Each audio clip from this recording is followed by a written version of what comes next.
Viewers, I hope you are all fine. This ultrasound video shows a case of complete hereditary deformed mole, also called H mole, and molar pregnancy. You can see a large molar pregnancy, hereditary deformed mole. Hereditary deformed mole is a common complication of pregnancy. It consists of a non-viable embryo which implants and proliferates within the uterus. Mostly painless vaginal bleeding during the second trimester of pregnancy is seen. They are diagnosed by ultrasound imaging. These hereditary deformed moles, extremely high level of human chorionic gonadotropin HCG are a suggestive but not diagnostic of molar pregnancy.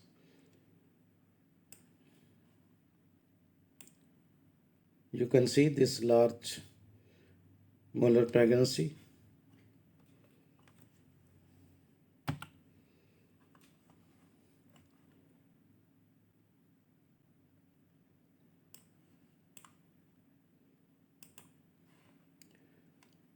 A retindiform mole is a pregnancy in which the placenta contains grape-like vesicles, small sacs, which are visible to the naked eye. The vesicles arise by distension of chorionic villi by fluid. When examined under the microscope, hyperplasia of the tropoplastic tissue is noted.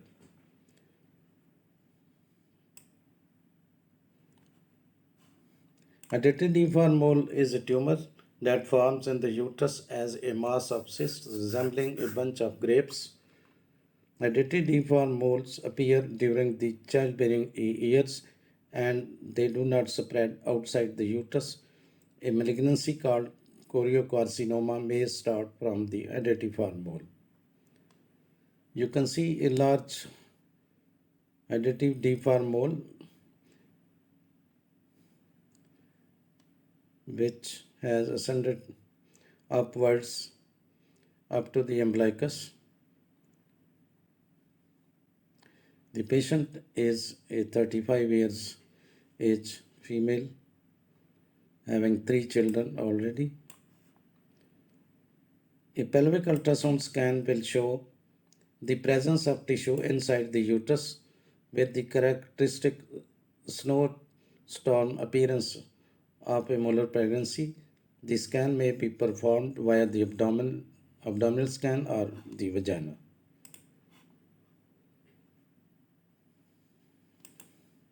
You can see the measurement of this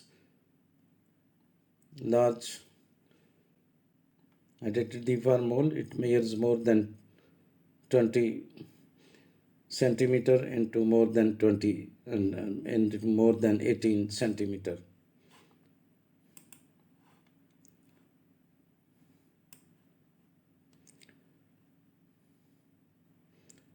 So as the ultrasound scanning shows a honeycomb pattern produced by the numerous vesicles. You can see as they enlarge, the image is described to look like a snowstorm, which is due to swollen cysts which bleed inside the uterus. The ovaries are often seen to contain large cysts. Mostly, a hereditary mole is an abnormal fertilized egg that develop into the hereditary mole rather than a fetus. A condition called molar pregnancy. Hereditary moles are most common among women under 17 years of age or over 35 years.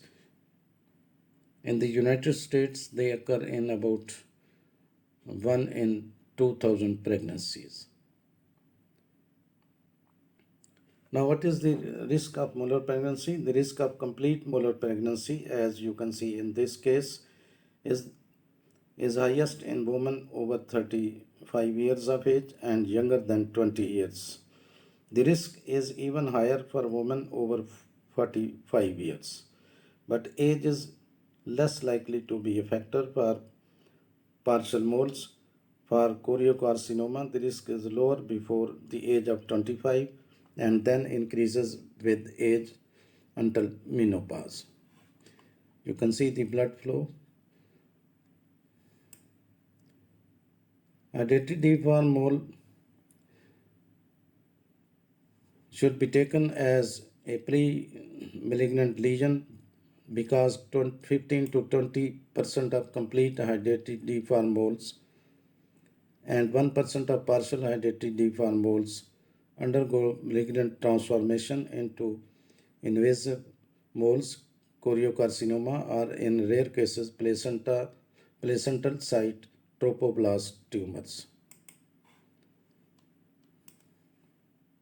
Mostly the doctors can diagnose a hydatid deformed mole shortly after it forms.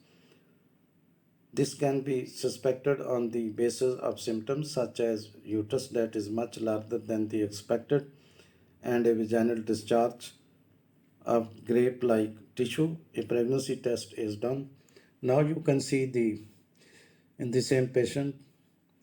Sadly, this patient is also suffering from right pleural effusion, and you can see the collapsed lung tissue is floating in the pleural fluid. So this is a case of atelectasis.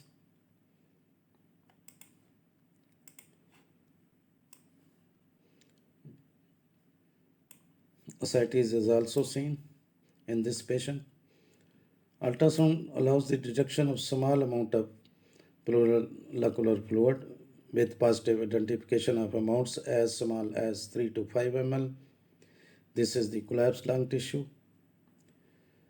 And this 3 to 5 ml of fluid cannot be identified by radiographs, which is the only capable of detecting volumes above 50 ml of liquid. Pleural effusion is a condition that involves the buildup of fluid between the tissue pleura and that line the lungs and inside of the chest wall. Atelectasis is usually associated with accumulation of blood, fluid, or air within the pleural cavity, which mechanically collapse the lung, as you can see in this case. Now you can see the ascitic fluid is also seen in the Morrison's pouch in the area between the liver and right kidney. Both fluids, the parietal fluid and the ascitic fluid, are separated by the diaphragm in this case.